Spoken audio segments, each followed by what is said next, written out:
Good evening, everyone. Thank you for joining us tonight for the conclusion of the Decolonizing the Curriculum lecture series sponsored by the African American Studies Program. Tonight, we're hosting the Conseula Francis lecture series, Emerging Scholar lecture. Consuela Francis, I'm sorry. I'm trying to do two things at one time. And letting people in. My apologies. My name is Anthony Green. I'm the Director of African American Studies and Associate Professor of African American Studies at the College of Charleston. Tonight, we're hosting Dr. Tao Leigh Goffe of Cornell University as the Consuela Francis Emerging Scholar. Every year, the African American Studies Programs invites early career scholars from around the nation to deliver public talks about their research in African American Studies. This lecture series was established by the former director of our program, the late Professor Consuela Francis, who passed away suddenly in 2016. With the blessing of her widower, Brian McCann, African American Studies commemorates her excellence as a scholar and her commitment to mentoring junior faculty by naming this lecture series in her memory. Consuela's research on Octavia Butler, James Baldwin, comic books, and romance novels has left its imprint upon scholarship in several fields. She also was the first Black woman promoted to full professor on this campus, and she used her position and influence to personally advocate for students, junior faculty, and most especially students and junior faculty of color. We miss her delightful sense of humor and her charisma, her brilliance, and her incredible ability to tell stories, and her knack for calling out foolishness. But we know that her spirit is still in the work we do inside and outside of our classrooms and across African American studies overall. For this lecture series, we invite scholars who rhyme with Consuela's generous spirit and intellectual interests. And tonight's speaker, Dr. Tao Leigh Goffe, is no different given the research that her research is rooted in literature and theories of labor that center Black feminism's engagements with ingenuity and Asian diasporic racial formations. At this moment, I will pass this along to Dr. Tamara Butler, Executive Director of Avery Research Center, who's going to introduce Dr. Goffe. Hi, everyone. Thank you so much for being here. Thank you so much for attending. I'm playing with two screens, so just give me a second as I figure out where in the world my second screen went. Don't have a clue. It doesn't really matter. But I am so excited to introduce Dr. Goffe. Like, I have no words to describe how excited I am. So I'm going to do a quick introduction, and then I'm going to turn it over. Thank you. I'm going to turn it over to Tao because I think y'all ain't come to hear me do intros. So give me 1 second as I had to reboot my life. That's just where we at right now. That's who we are. Alrighty. So Dr. Tao Leigh Goffe is an award-winning writer and DJ specializing in the origin stories that emerge from histories of race, empire, climate, and technology.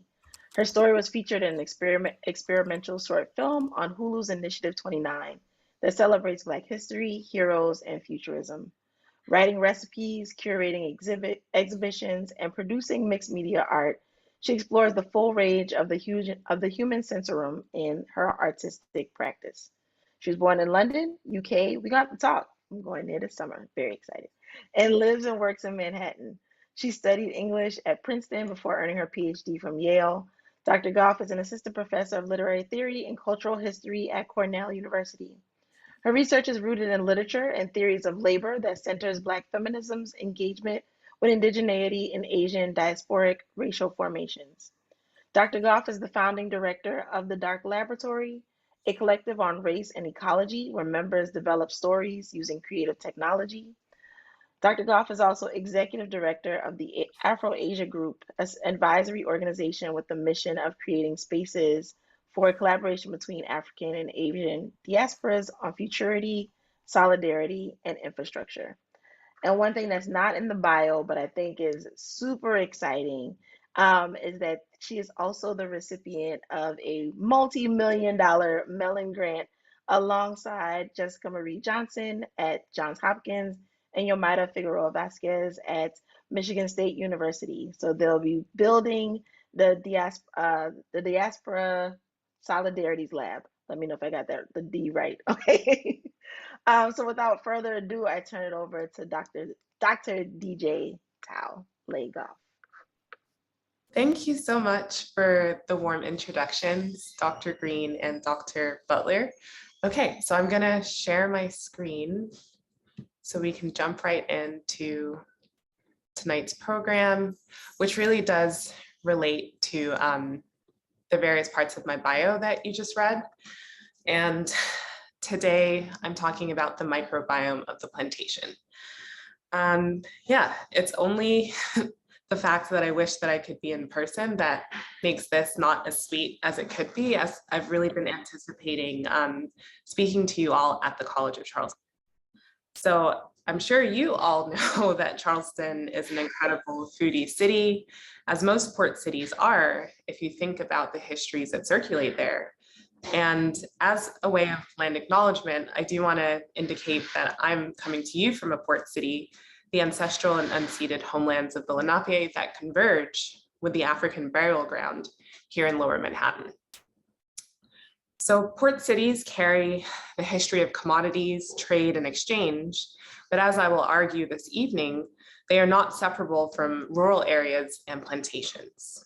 Today, my focus is the interior foodways of the plantation and the world within, and what it can tell us about Black life and livingness, Black culinary genius, gastronomy, and how this converges with Asian diaspora foodways too.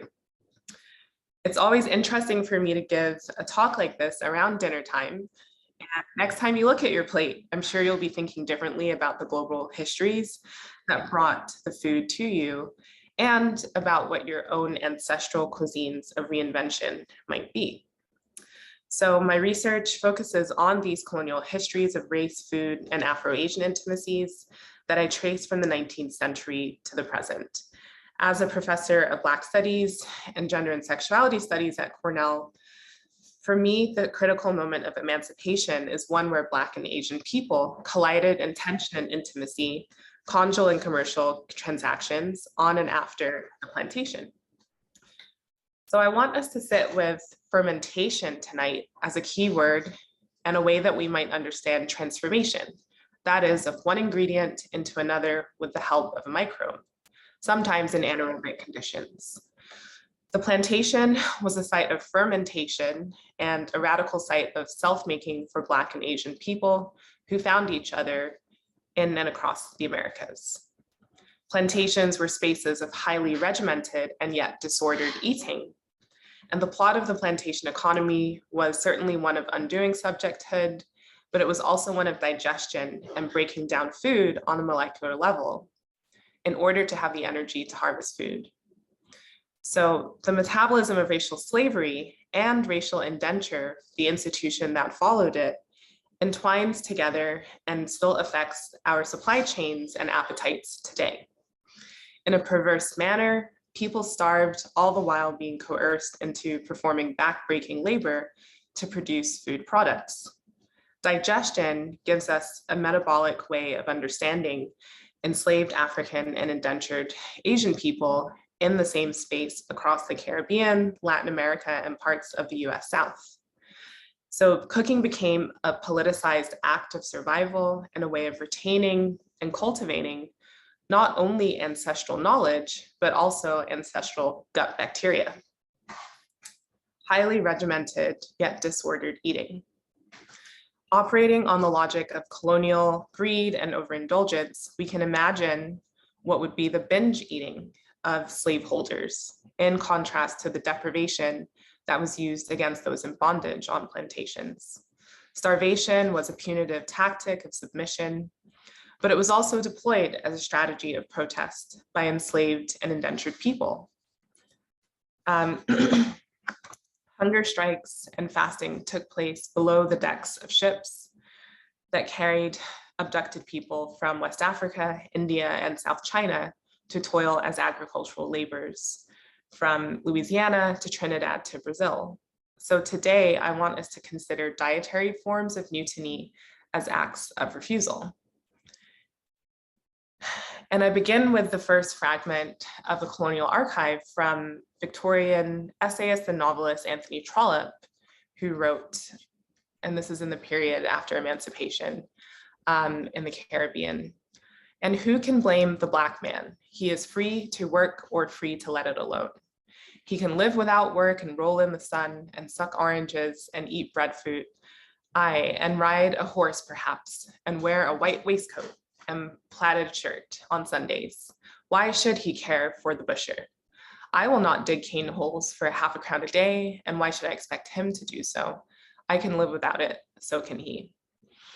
So I begin with this fragment from the British Colonial Archive to show the perspective that we often get, right, of Europeans who are considering the question of labor, but it is one that I argue is mediated through food, and we see breadfruit taking on a certain role here, right? And it was common to see yams taking on a certain role as well in terms of the landscape of emancipation. So it is significant that as Black people ate what they desired in this moment of abolition and cultivated what they chose to on provision grounds during slavery, that there are the same roots and plants cultivated before the plantation that were smuggled away on ships from West Africa to the New World. And in this case, we can see that the West African agrarian tradition lives on in produce like ackee, which I'll be talking about a bit later, and yam cultivation. In places like Trinidad and Tobago, provisions is actually a catch-all phrase for any sort of starchy class of tubers that are eaten within stews and curries alike. So what might seem to be mundane choices in what to eat were actually political choices of surviving. Provisions as tubers and hardy vegetables withstood hurricanes. They flourished underground. They were not cultivated for the European plate. But Anthony Trollope couldn't have known this. And when Asians arrived in the period after 1834 in the Caribbean, a new kind of cultivation began with other cultural knowledges and other stowed away plants and herb clippings, including marijuana, that emerged on the plantation. So as Black people simply exercised their right to rest, the right to be lazy, as it were, after centuries and generations of enslavement, digestion became an incredibly important arena to express all of this. Now I turn to another fragment from the Colonial Archive, this time in the Spanish context of Cuba, and we have here a deposition from 1876 from Ye Ayao, who deposed, "For refusing to eat maize, I was almost beaten to death. My entire person was lacerated. On it, there was not a single spot uninjured." So it is my contention that if we look at these fragments of where food is described in the Colonial Archive, we begin to see moments of resistance and the ways in which white planters would actually deploy food to racialize Black, Indian, and Chinese people differently. Here we see another example, this one from British Guyana. And it's from the Coolie, His Rights and Wrongs, Notes of a Journey to British Guyana by Edward Jenkins. And he says, "The Chinaman here does not save as much money as the Indian. This is perhaps owing to the fact that he is not content with such a meager diet as the Indian, and has been accustomed to much richer and more varied food." So even within the category of Asian, we begin to see that there's a distinction being made in terms of how much money plantation owners had to spend on food and rations. Within this segregation of diets, there's a moral economy of industry about who is saving their earnings, what this means about work ethic and appetite, and all of the above was used to function as a policing mechanism against newly emancipated Black people. Colonial policies emphasized these differences and flattened them when it was convenient. So it's significant, even if we consider Indian people who were on the plantation, that there would have been differences between Muslim and Hindu religious dietary restrictions, as well as different customs regarding caste and politics of pollution and Ayurveda that would have influenced eating on the plantation. So what does it mean to think about the plantation space as one where Chinese and Indian food were eaten alongside the cuisine of African and European and indigenous cuisines coming together? chop suey and roti are not immediately thought of as part of the plantation diet, and yet in the 19th century, they were there too.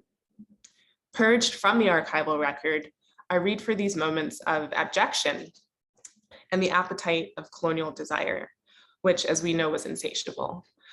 And interestingly, hunger then becomes a form of indebting as we shift to the institution of racial indenture and contract labor and the brutal conditions under which people were forced to labor.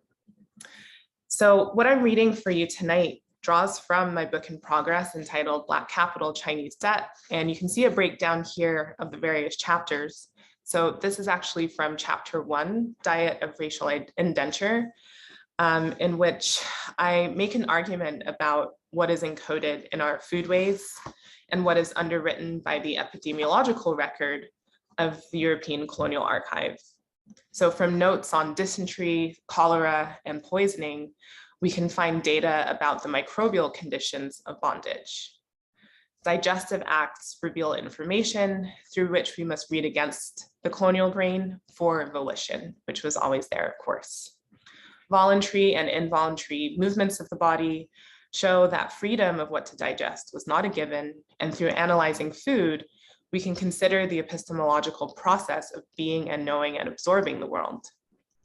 So the title of my talk today, The Microbiome of the Plantation, gestures to this interior world, and it is also developed from a course that I teach, Afro-Asia, Food, Feminism, Futurism. And I'm happy to talk more in the Q&A about what we end up producing in that course when I teach it.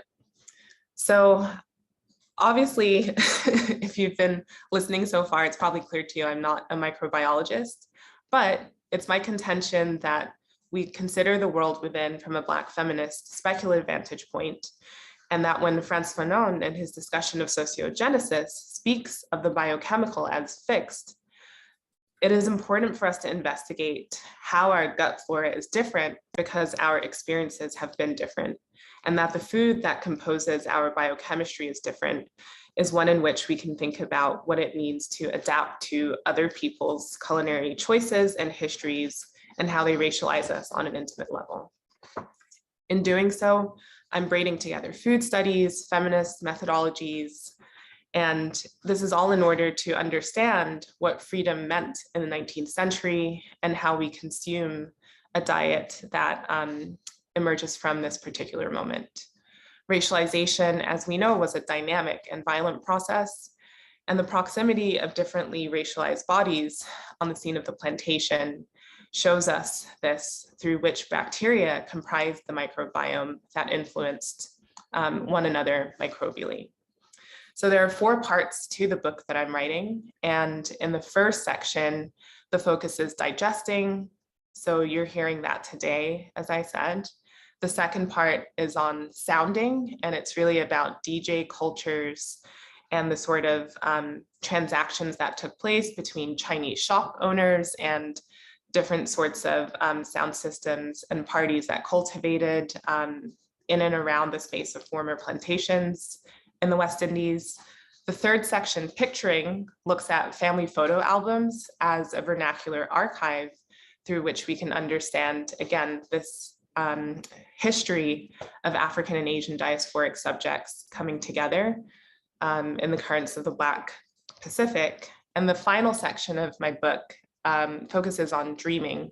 So it's a history of playing the numbers and ancestral veneration and how these practices converge for African and Asian diasporic subjects. So if you'll notice, the range of what I'm talking about in the book is, it covers the sensorium and goes beyond the European sense in which there are 5 independent senses, and rather thinks about interlinking physiological processes of bodily knowing, such that we can understand something more than just these colonial era fragments from European administrators in order to understand our histories. So in part 1, I think it's really fascinating to consider temporality, which is where I will conclude, because there's something about the acts of the kitchen that involve decay, fermentation, which is to say playing with death, and pickling extends a kind of temporality and shelf life. So alongside the necropolitics of the plantation, there was also a probiotics of livingness and plantation life that many of our ancestors were experts in. And through looking to the evidence of plantation ration cards, we're able to read another story about Black, Indian, and Chinese people together. And we're able to dive into the unseen world of microorganisms, so bacteria, mold, and yeast, the microbial transformations, structured life and death. And what I'm calling microbial fabulation draws on the kind of power of speculation to sit with mitochondrial DNA as a metaphor of inheritance. So from our mother's mother's mother's mother. So I'm looking for a kind of knowledge beyond the keeping of the colonial archive. And in doing so, beyond the physiognomic logic of biological ideas about race, I linger with the words of Toni Morrison from her novel Sula, and how she talks about choice from choicelessness as a way to articulate New World Blackness and New World womanness. So from our mother cultures and our mother tongues, how is it that we lose our mothers? And how is it that we also lose the ability to digest our mother cuisines? Black and Asian mothers became surrogates for one another across continents, and they co-created gastronomic and culinary worlds. Wet nurse practices were common on plantations, and breastfeeding ought to also be thought of as a critical way in which gaining immunity and antigens was shared across these different diets and places of proximity. So every day eaten on the Caribbean diasporic plate in places from Brooklyn to Brixton to Toronto, in dishes from curry goat to Jamaican beef patties to doubles, there's a story. There's a story in the scallions that are used, in the ginger, in the soy sauce, these Asian ingredients, chana dal, tor dal, or pigeon peas, turmeric, okra, curry powder, bok choy, tell a story of Afro-Asian intimacies. And it is the argument of my book that Black and Asian people came together to restructure finance and the meaning of capital and debt beyond the keeping of European definitions of modern capitalism, which was structured by chattel and indenture. So debt comes to play an important role in racializing Asian subjectivity. And I basically push for us to not see debt as a limitation, but actually as something that can restructure possibility in terms of how credit was extended. So under indenture, the system that came to replace racial slavery, over 1 million Asians were conscripted into temporary bondage, and this made them temporally adjacent to racial slavery, often suspended in conditions of reindenture until the institution was formally abolished in 1917 in the British Empire. I ask us to really contend with the fact that debt is not inevitable, but it was actually a condition that was structured by various European colonialisms. So shifting now to the microbiome, what is it? It's actually a microbial world, a community of microorganisms that live within us or on us, so on our skin and in our guts. And perhaps you have heard that the stomach is considered to be a second brain. Gut feelings, it is thought, are determined by gut bacteria. Bacterial cells outnumber our own human cells, and they function in congregate. And they're hungry for the kind of nourishment from food that helps to digest what enters our large intestines. Bacteria sleep and they wake up. They have rhythms that determine our own rhythms and our own moods. And if we understand this in a coevolutionary manner, how is it that our human existence is actually based on a kind of symbiotic existence with our microbiomes? What is called the gut-brain microbiota axis has psychological and then therefore immune response impacts. So the microbiome of the plantation is a way for thinking about the record of intergenerational trauma and what it is that we have been forced to digest. But it is also a way to consider which capacities we have lost to digest West African foods, for instance, and which intolerances we have inherited.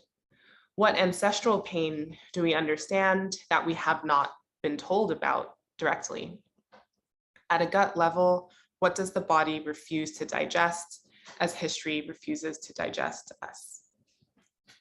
US migration as a bodily process of assimilation on a gut level means that many immigrants, in fact, are no longer able to digest their ancestral foods. And when I discovered this, it blew my mind. So there's recent studies in Cell Journal and others that detail this, and the graphic you can see on the screen shows the basically what happens over different generations of migration and immigrant communities who lose the ability to digest certain of their ancestral cuisines. So what I want you to sit with now is this idea of gastro-gentrification, and I understand it as the other side of a coin of what I've called gastropoetics. So I wrote an article in 2018 that really looks at material and visual culture. And in it, I talk about the gestation and metabolism of Afro-Chinese histories of sugar and what it is that Black women have been able to make as a critique of the plantation economy. Through what I call gastropoetics, I've also begun to cook myself and think about the sort of muscle memory of the kitchen, of the choreography, and how the kitchen could be a space of collusion. But on the flip side of that, it's really significant to consider that gastropoetics has another side of the coin, which is that of gentrification. So if we consider places like Whole Foods and Trader Joe's, there's a kind of gentrifying of diets that takes place. And there's a different racializing connotation between, say, a farmer's market and a wet market. Stocking and inventory are political choices about who is imagined to need to survive in a certain geography. And it's really telling to think about university campuses in particular and what sorts of grocery stores are made available and who is imagined to live in different places. So what are the recipe ingredients needed to make rice and peas, roti, scallion pancakes, platanos, black cake, hardo bread, sorrel? I believe that the single international aisle and ethnic aisle that we see in most grocery stores is insufficient. It cannot accommodate the cooking of all of our ancestral recipes. And the stocking shelves then therefore become a kind of battleground, as do Caribbean fusion restaurants that are colonial outposts serving jerk ramen, as you can see on the screen here, ackee hummus, and other dishes that actually lead insidiously to the displacement of communities of color. Certainly in New York City and places like Bushwick and Crown Heights, where my mother grew up, these Caribbean fusion restaurants come to change the real estate market. And it's the case that my mother could no longer recognize her old neighborhood of Crown Heights today. So the argument that I'm making is much more than one about purity in terms of cuisine. And it's not so much epigenetic as it is taking stock of nature and nurture impacting our interior worlds. I want to think about what gets lost in the passage, again, returning to this image, what accumulates intergenerationally as a series of knowledge practices in the kitchen, and what does it mean to consider the agrarian traditions of Africans, Asians, and indigenous people extending beyond the ship and the plantation? There's a whole history here to be understood. So in wanting to find the answer to these questions, I've been led by indigenous scientists, and here on the screen you can see Dr. Cliff Capono, who is a Hawaiian biochemist, and his Surfer Biome project is really fascinating because he's been doing studies that show surfers, wherever they're found around the world, ingest marine bacteria. So when the waves crash over them, they're actually changing their microbiomes by interacting with the marine bacteria further out into the ocean. So they actually have much more in common with each other than they do with folks from their community who don't ever go to the ocean. And you might wonder, how does this relate to the plantation? And the reason is that the hydraulic cycle, or the water cycle, actually extends in the way that we have to understand that the bacteria that's rained down into the soil is actually the same in terms of the marine bacteria that becomes evaporated. So it's a whole cycle of really creating what can be called a terroir. So the signature microbial makeup of the soil. And it's really important for us to think about terroir as related to what Koreans call sonmat, or the mother's hand. So the individual way in which each blend of kimchi is different according to whose mother has made it. So each person has their own microbial cloud, and therefore we can think about the plantation as a space in which there were similar signature combinations of bacteria specific to the land, to the coast, for different communities.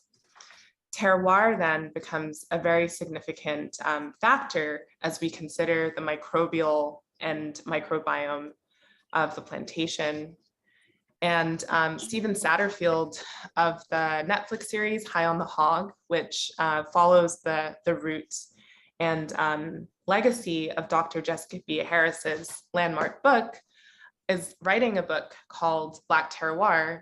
And it's not only because he's a sommelier, but it's because he's grappling with terroir, and Black terroir in particular, as an identifiable taste of place.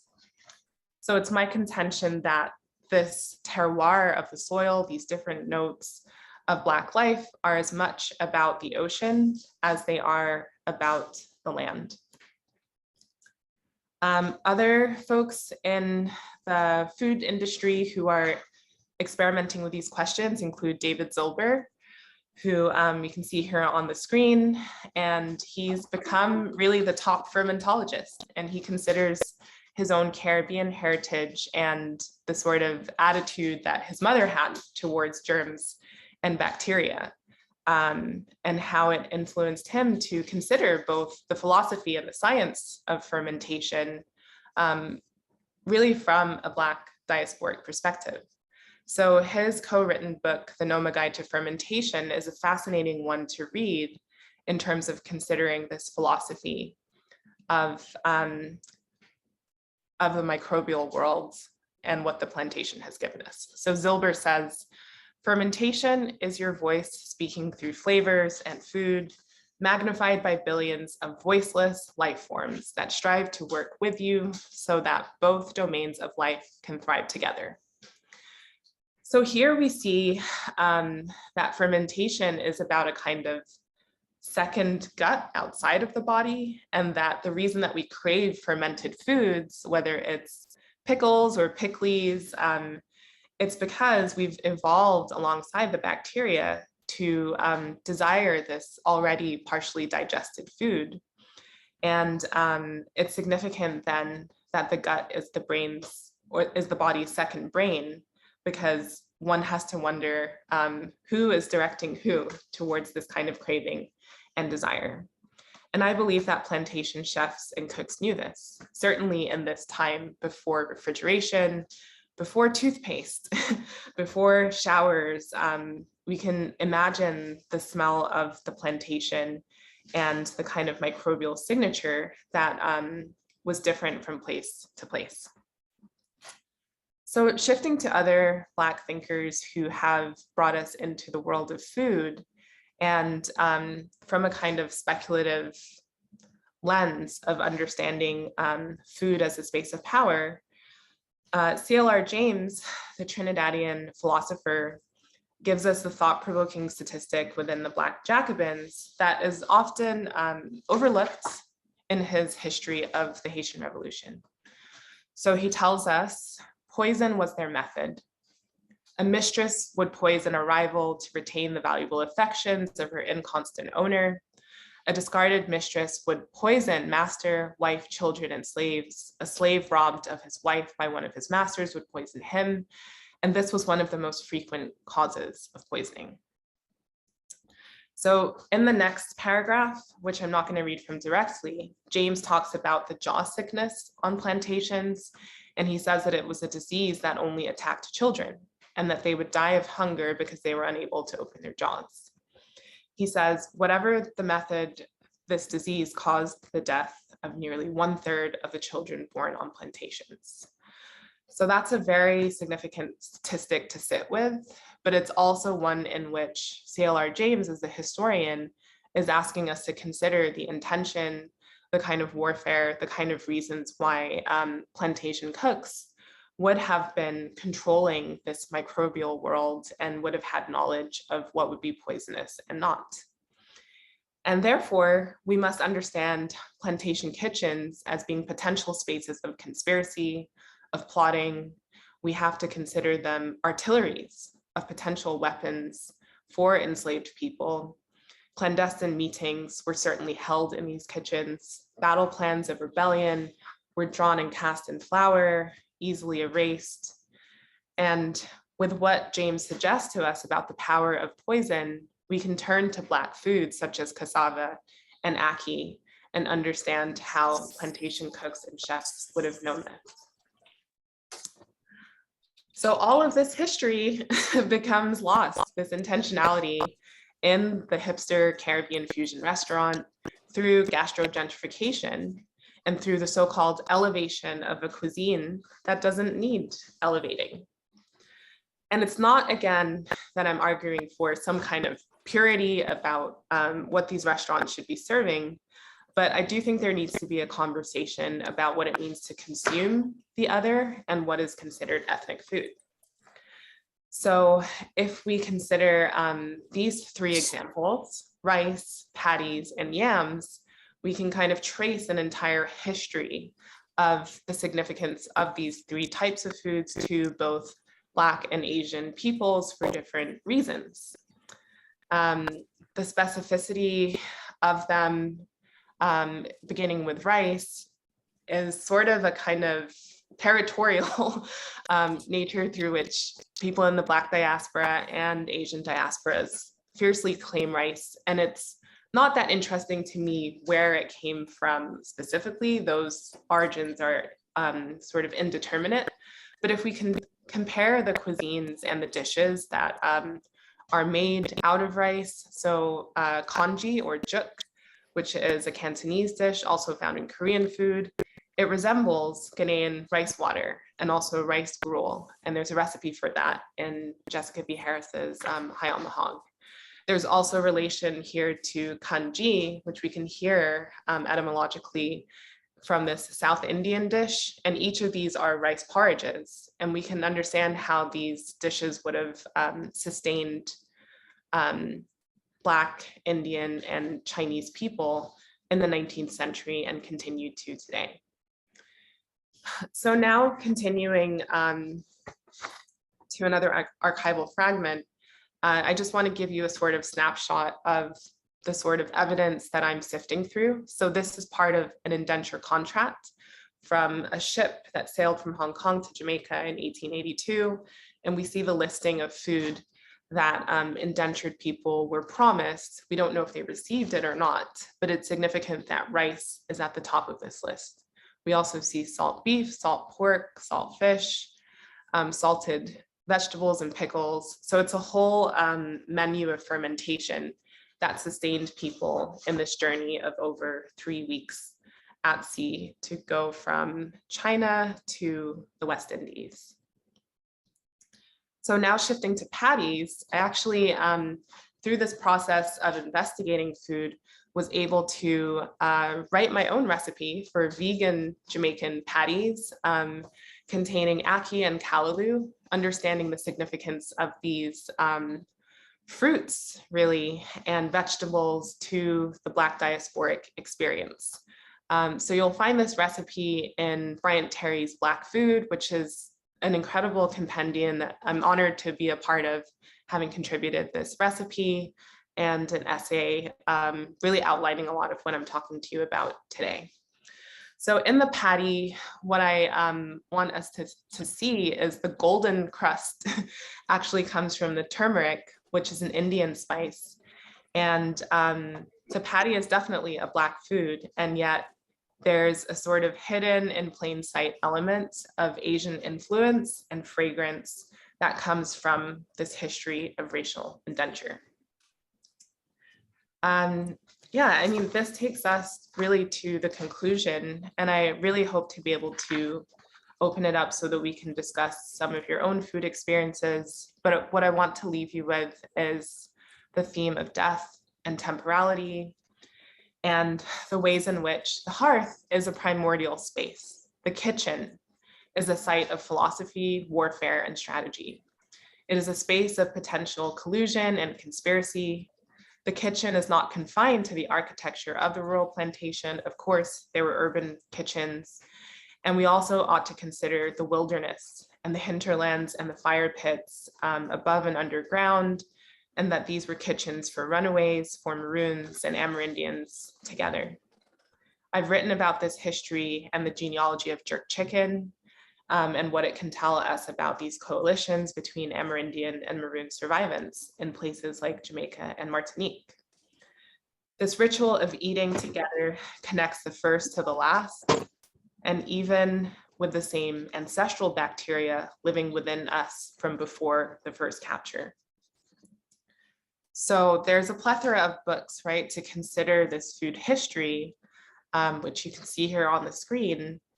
But I think it's significant the sort of ways in which food can be a history told from a geopolitical standpoint, and then a different sort of approach that we might see in books like Black Rice and Undercurrents of Power that emphasize Black capital and cultivation as indigenous knowledge that was actually sought by the white, enslavers who captured people that they knew had very specific knowledge that they hoped would be brought to cultivate plantations across the Americas. So this is how I define Black capital, and it is a choreography that is about the creative artistry of the kitchen. A dance with death and shelf life, this choreography of the kitchen is one of seen and unseen presences. Chefs, doctors, obia women, and cooks understood that this fight against death was also a fight at a microbial and unseen level. Choreography becomes a space of possibility. And whether we name this as science or not, fermentation became life-giving in moments where death reigned. Manipulating and slowing the natural course of decay and oxidation became a method of playing with temporality. So the reason that Black, Asian, Indigenous, Latinx, and other POC can shop at the same grocery store is because our entangled foodways, supply chains, and distribution networks, and customs and practices continue in this way.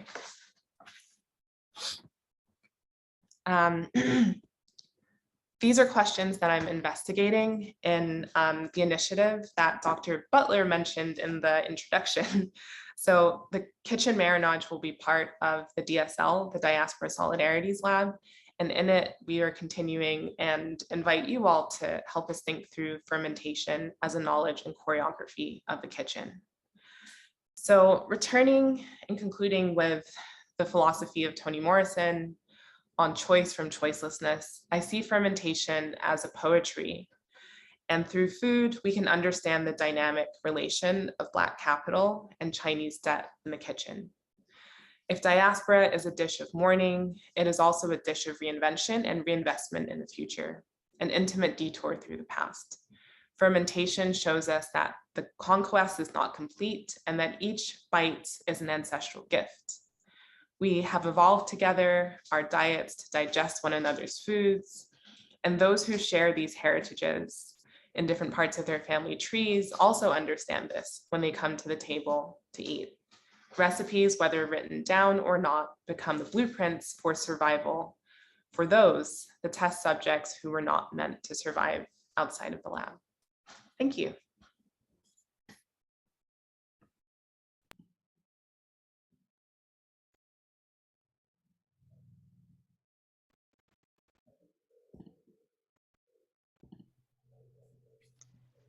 Thank you. We want to open it up for questions. Any questions from the chat in the meantime? Dr. Green, do you have any questions? Not a question, but more of a comment. First of all, excellent presentation. I truly appreciate it. Having conducted my doctoral studies at the University of Miami, I got a firsthand experience and exposure to the extreme diversity of foodways in South Florida. And just one personal note, I just remember my first time ever venturing to a Jamaican Chinese restaurant. And it really just kind of, being from North Carolina, being a Southern guy, it just was weird to me. It made me raise my eyebrow, and I'm like, how does this work? And fortunately for me, I had a social circle of friends who were very diverse: Dominican, Jamaican, Bahamian, as well as African American. And my Jamaican friend, he actually told me, not as in depth as you presented here, but he just told me, he said, well, the Chinese on the island, because he's from Jamaica, like literally from the island, not born in the United States, born in Jamaica and came to the United States. He said there's a huge Chinese population in Jamaica. And so he kind of gave me some of that brief history. So he said, yeah, you would see a lot of this Jamaican Chinese fusion restaurants in a place like Miami. And it just baffled me. I just didn't see the connection, or even thought of the connection being something of reality. But I did enjoy fried rice and beef patty. Like, it just, Yeah. so it's not a question. It was just more of an observation. I appreciate your talk tonight. Thank you. You gave me more context of that my time in Miami. Exactly. And it is specifically in South Florida and Miami that you'll find those restaurants, because the diaspora is there. And also in Toronto is another location where you'll find those restaurants. But yeah, I think beef patties and fried rice surprisingly works well together, right? It works. It works. It is good. Yeah. Dr. Butler, you want to take the question? You want me to read the questions? There's one that's in Sure. Sure. I was just going to ask a question, and then I'm going to toss it over to Sarah's question. I just had a question. You were going to talk a little bit more about your course, and thinking about what you all produced and created. And I wonder if you could share just a little bit more from that course that you taught. Sure. It's one that I've developed over the past 5 years, and it's so much fun because we basically, end up making a cookbook together, and I'm always learning from my students. So we made it in the format of Instagram posts, but students were looking at, plantains and how they're eaten in Ghana versus in the Dominican Republic, and looking at all of these different ways in which there are these food origin stories. So it's really been an exciting way to take the teaching off the page and have students engaged in actually making multimedia that is about these African and Asian cuisines coming together. So it's just wonderful that that ends up being the final project. And for the midterm, another exciting exercise that I've taken to assigning my students is to write a speculative menu for the Bandung Conference of 1955. So the African Asian Conference, they're meant to imagine what the dinner party would have been like there. And it's really incredible for them to study and look at the different delegations who were there, which African nations were represented, and to consider Indonesia as a Muslim country. Also, what was the temperature like at that time that it was held, maybe in April, and what was going to be cultivated. So just like how I talked today about the speculative being a space of power to imagine what we don't know, I encourage my students to consider that every revolution is going to need a dinner party, a menu, an after party, a playlist. And I think it brings some joy to what otherwise could just be a focus on suffering, or struggle in a way that doesn't also celebrate the sociality of what it meant for Black and Asian people to be together in struggle against colonialism, which has also been a celebration of each other's foods for centuries. Thank you. I like that. Every revolution needs a playlist and a dinner party. So I like that. That's a new vision. Yeah, So I'm going gotta to eat, right? exactly. I'm going to toss in this question from Sarah Owens. She asked, I have a comment about the ration cards. Since they still exist in Cuba, have you thought about doing a comparative study of current cards used by Afro-Cubans and enslaved Cubans? Since racism is alive and well in Cuba, wondering if Afro-Cubans use these cards much more than white Cubans. Wow, I Right? had not considered that. And I have been to Cuba a number of times, and there is a vibrant history there of, Afro-Chinese communities and cuisines. And the Chinatown there is one that appears in my book. So I'm really looking at Trinidad and Tobago, Cuba, Suriname, and Jamaica comparatively. So across these various empires to look at these European colonialisms and the sort of plot of, disciplining these people together and against each other under this labor regime. And yeah, that will be a very fascinating arena to consider in the contemporary moment, because mainly I've been thinking about the 19th century, but it's also worth saying that in Cuba, racial indenture, so this contract labor system, was taking place alongside enslavement.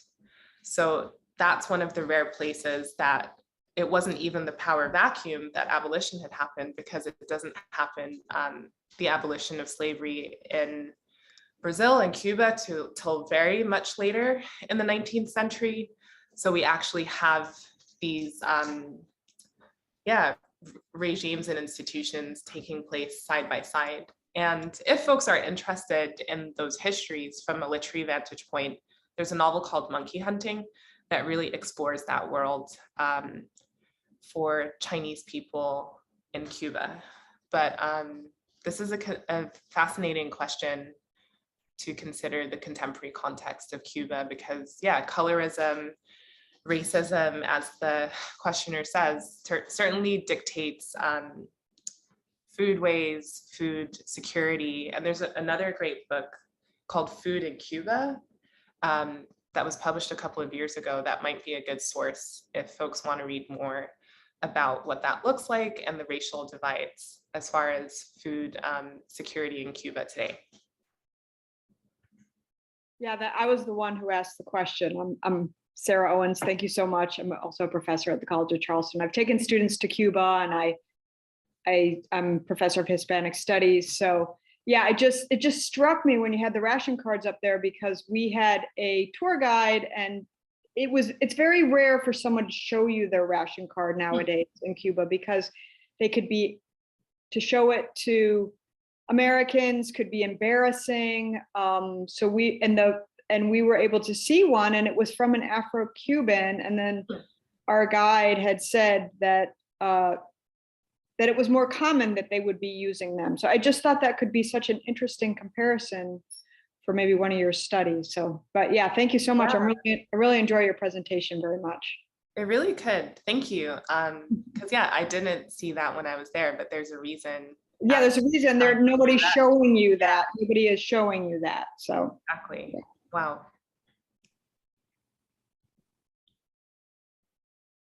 Yes, and it's Hannah Garth's book that taught me so much about what we can read from food security, really as an index again of the question of freedom. Thank you. We have one more question. I'm gonna then also to check. You said Monkey Hunting is by Christina Garcia. Okay. Yeah. All right. I'll drop that in the chat. So Brian Walter asked a question. Also said thank you so much for this fantastic talk. Some more of your thoughts about the microbiome. Wondering if you could speculate more on how the microbiome of the plantation opens different questions than studying, for instance, the epigenetics of slavery. How does thinking about the microbiome provide openings to think differently about racialization or the legacies of the plantation? Thanks. Yeah, thanks for that question, because I think you're showing me that you're understanding the distinctions that I'm making between epigenetics and biology, race, right? Race is a social construct. So it can be kind of murky territory to go into the biology of trying to understand um, yeah, what comprised the microbiome, because of course we cannot exactly know, but also of course we inherit, the ancestral bacteria of, our ancestors, right? So for me, the microbiome becomes a really fascinating way to think about the interplay between nature and nurture, in the sense that it can change.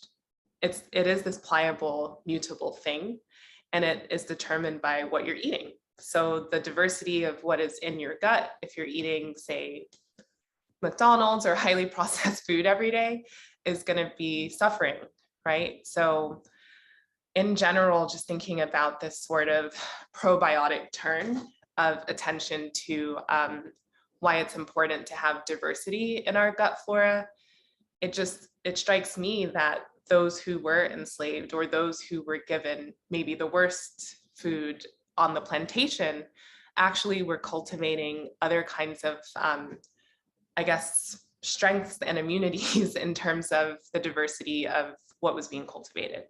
So for me, it's just a way to engage with how the microbiome also affects mood, and the sort of intangible way in which we're inheriting something through food, with food, how it's digested, that also may be interior to us.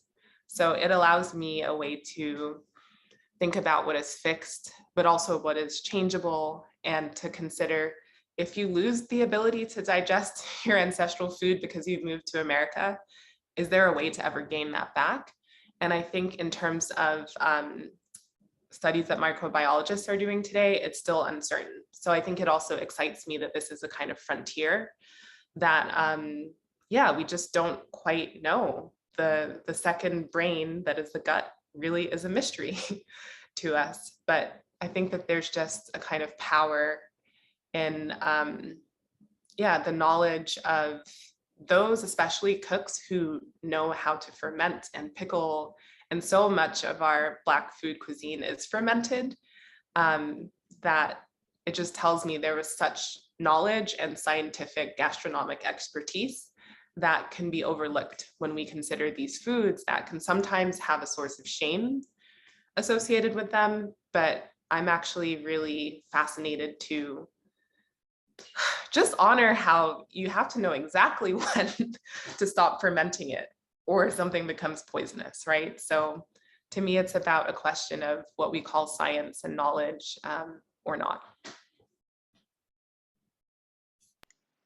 Thank you. Brian is very excited about this answer. So I appreciate it. Great.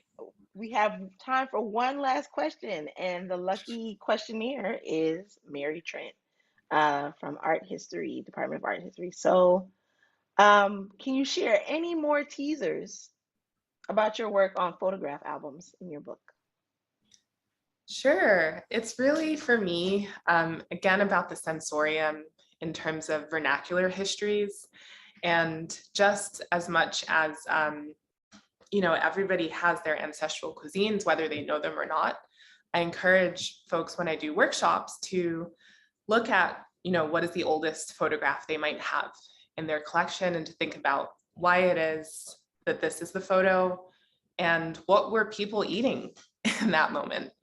I often do this when I'm teaching as well, because I think it can open up a whole world as to what we inherit of our culture and not, and what we could research to learn more about, or just sit with what is missing.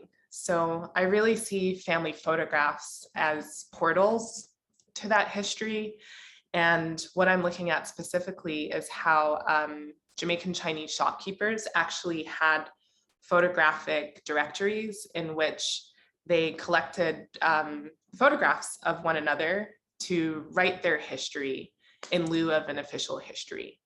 So there's a fascinating kind of circulation of photographs, both in a business context of social directories from the 1950s that I'm looking at. And in addition, if we think about our own personal family albums, I find there's a whole world of curating that's taking place there, as well as absences and ways that we can read the difficult questions and histories of colorism, pigmentocracies, like who is missing from the family photo and who gets included in certain narratives.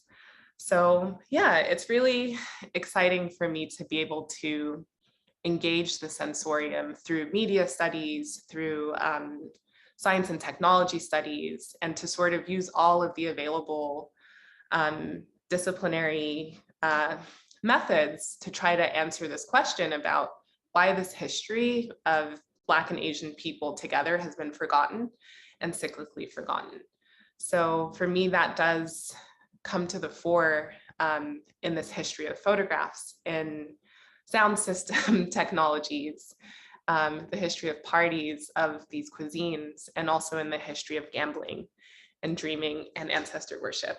So it's really fun to write, and it's taking me on all sorts of journeys.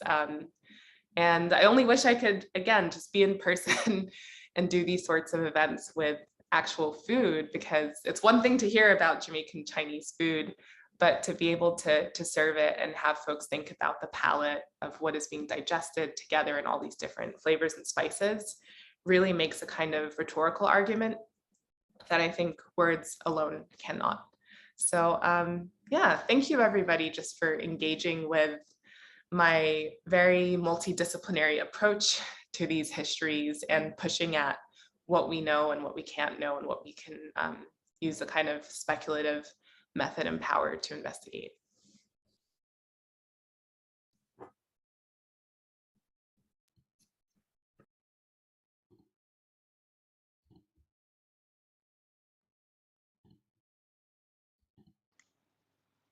Do you want to close us out, or any final comments, Dr. Green? Sure. I just want to once again thank Dr. Goffe for her fantastic presentation. I know for myself, like I said, I made the temporal connection back to my time in Miami, listening to your talk, and how much I did enjoy the variety and diversity of the foodways down in South Florida. But again, thank you for spending this evening with us and sharing your work with us. I really do appreciate you being a part of the Conseula Francis Lectures, Emerging Scholar Lecture Series, as well as closing out our Decolonizing the Curriculum Lecture Series that we've held all year. And I want to say thank you to all of my colleagues and students who have joined us tonight and joined us over the course of this last academic year supporting the lecture series. I really do appreciate it. African American Studies appreciate it, and all the friends and family of African American Studies also appreciate it. So thanks again for joining us. Look forward to more events and programs coming up in the next academic year. I know Tamara and I have spoken about some programming events for the next academic year that will be just as exciting and just as informative. So thank you all once again. And thank you again, Dr. Goffe. I really do appreciate you this evening. Thank you, everyone. I'm sure everyone is really hungry now and ready to eat. So have a good evening. Bye.